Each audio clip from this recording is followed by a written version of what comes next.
എല്ലാവർക്കും English grammar made ഈസിയിലേക്ക് വീണ്ടും സ്വാഗതം.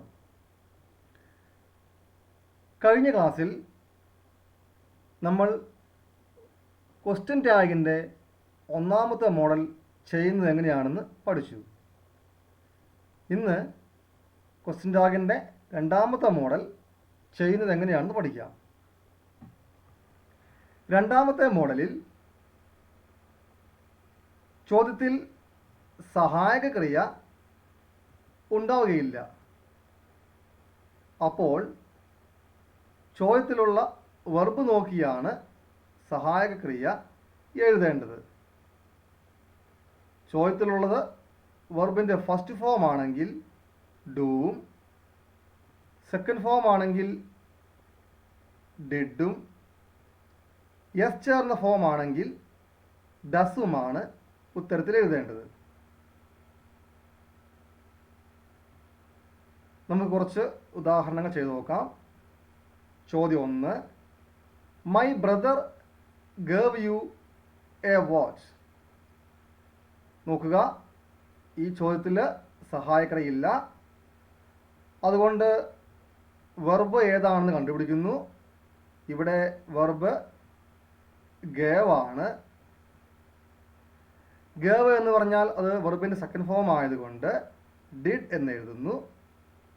പിന്നീട് ചോദ്യം പോസിറ്റീവ് ആയതിനാൽ നോട്ട് ചേർത്തപ്പോൾ ഡിഡിൻ്റെ എന്നായി.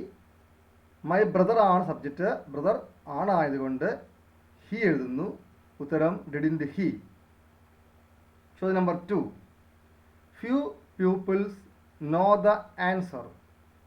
ഇവിടെ വെർബ് നോ ആണ്, അത് ഫസ്റ്റ് ഫോം ആയതുകൊണ്ട് ഡു എഴുതുന്നു. ചോദ്യത്തിൽ ഫ്യൂ വന്നിട്ടുള്ളത് കൊണ്ട് അത് നെഗറ്റീവ് ആണെന്ന് മനസ്സിലാക്കാം. അതിനാൽ NT ഉപയോഗിക്കേണ്ടതില്ല. പീപ്പിൾസ് പ്ലൂറൽ ബഹുവചനമായതിനാൽ ദേ എന്ന് എഴുതുന്നു. ഉത്തരം ഡു ദേ. ചോദ്യം 3, സുരേഷ് ഹാർഡിലി നോസ് ദ ആൻസർ. ഇവിടെ നോസ് എസ് ചേർന്ന ഫോം ആയതിനാൽ ഡസ് എഴുതുന്നു. ചോദ്യത്തിൽ ഹാർഡിലി ഉള്ളത് കൊണ്ട് അത് നെഗറ്റീവ് ആണെന്ന് മനസ്സിലാക്കാം. അതുകൊണ്ട് ഡസിൻ്റെ കൂടെ NTയുടെ ആവശ്യമില്ല. സുരേഷ് ആണ് സബ്ജക്റ്റ്, അതൊരാണായതുകൊണ്ട് ഹി എന്ന് എഴുതുന്നു. ഉത്തരം ഡസ് ഹി. ചോദ്യം 4, ദേ കെയിം യെസ്റ്റർഡേ. ഇവിടെ കെയിം ആണ് വെർബ്, അത് സെക്കൻഡ് ഫോം ആയതിനാൽ ഡിഡ് ഉപയോഗിക്കുന്നു. ചോദ്യം പോസിറ്റീവ് ആയതുകൊണ്ട് NT ചേർത്തപ്പോൾ ഡിഡിൻ്റായി. ദേ എടുത്തെഴുതുന്നു. ഉത്തരം ഡിഡിൻ്റെ ദേ. ചോദ്യം 5, he tells a lot of lies.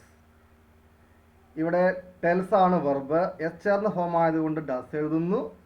ചോദ്യം പോസിറ്റീവ് ആയതിനാൽ ഡസിൻ്റെ, ഹി എടുത്തെഴുതി. ഡസിൻ്റെ ഹി. ചോദ്യം 6, your parents know this. Know ആണ് വെർബ്, വെർബിന് ഫസ്റ്റ് ഫോം ആയതിനാൽ ഡു. ചോദ്യം പോസിറ്റീവ് ആയതിനാൽ NT ചേർത്തപ്പോൾ ഡോണ്ട് എന്നാകുന്നു. യുവർ പേരൻസ് ആണ് സബ്ജക്റ്റ്, മാതാപിതാക്കൾ ഒന്നിക്കുള്ളതിനാൽ ദേ എന്ന് എഴുതി. ഉത്തരം don't they. 7, children like playing. ഇവിടെ ലൈക്ക് ആണ് വെർബ്, അത് വെർബിന് ഫസ്റ്റ് ഫോം ആയതിനാൽ ഡു ഉപയോഗിക്കുന്നു. ചോദ്യം പോസിറ്റീവ് ആയതിനാൽ ഡൂനോട് നോട്ട് ചേർത്ത് ഡോണ്ട് എന്ന് എഴുതുന്നു. ചിൽഡ്രൻ ബഹുവചനമായതുകൊണ്ട് ദേ ഉപയോഗിക്കുന്നു. ഉത്തരം ഡോണ്ട് ദേ. ചോദ്യം 8, John finds little time to study at home. ഇവിടെ ഫൈൻഡ്സ് ആണ് വെർബ്, അത് എസ് ചേർന്ന ഫോം ആയതുകൊണ്ട് ഡസ് എന്ന് എഴുതുന്നു. ചോദ്യത്തിൽ ലിറ്റിൽ എന്ന വാക്കുള്ളത് കൊണ്ട് അത് നെഗറ്റീവ് ആണെന്ന് മനസ്സിലാക്കാം. അതുകൊണ്ട് തന്നെ ഡസിനോട് കൂടി നോട്ട് ചേർക്കേണ്ട ആവശ്യമില്ല. ജോൺ ആണായതിനാൽ ഹി എന്ന് എഴുതുന്നു. ഉത്തരം ഡസ് ഹി. ചോദ്യം 9, പ്രീതി ബോട്ട് എ കാർ. വെറും ബോട്ടാണ്, സെക്കൻഡ് ഫോം ആയതിനാൽ ഡിഡ്. ചോദ്യം പോസിറ്റീവ് ആയതിനാൽ നോട്ട് ചേർത്തപ്പോൾ ഡിഡിൻ്റെ. പ്രീതിയാണ് സബ്ജക്റ്റ്, അതുകൊണ്ട് ഷീ എന്ന് എഴുതുന്നു. ഉത്തരം ഡിഡിൻ ഷീ.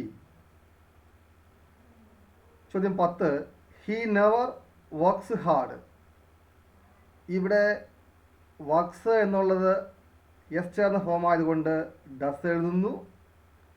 ചോദ്യത്തിൽ നെവർ എന്ന വാക്കുള്ളത് കൊണ്ട് അത് നെഗറ്റീവാണ്. ആയതിനാൽ ഡസിനോട് കൂടെ എൻ ജിയുടെ ആവശ്യമില്ല. സബ്ജക്റ്റ് ഹി ആയതിനാൽ അത് എടുത്തെഴുതുന്നു. ഉത്തരം ഡസ് ഹി. ഇപ്പോൾ നമ്മൾ ക്വസ്റ്റ്യൻ ടാഗിൻ്റെ രണ്ടാമത്തെ മോഡലും പഠിച്ചു കഴിഞ്ഞിരിക്കുകയാണ്. ഇനി അടുത്ത ക്ലാസ്സിൽ ക്വസ്റ്റ്യൻ ടാഗിൻ്റെ മൂന്നാമത്തെ മോഡൽ നമുക്ക് പഠിക്കാം. എല്ലാവർക്കും ബൈ.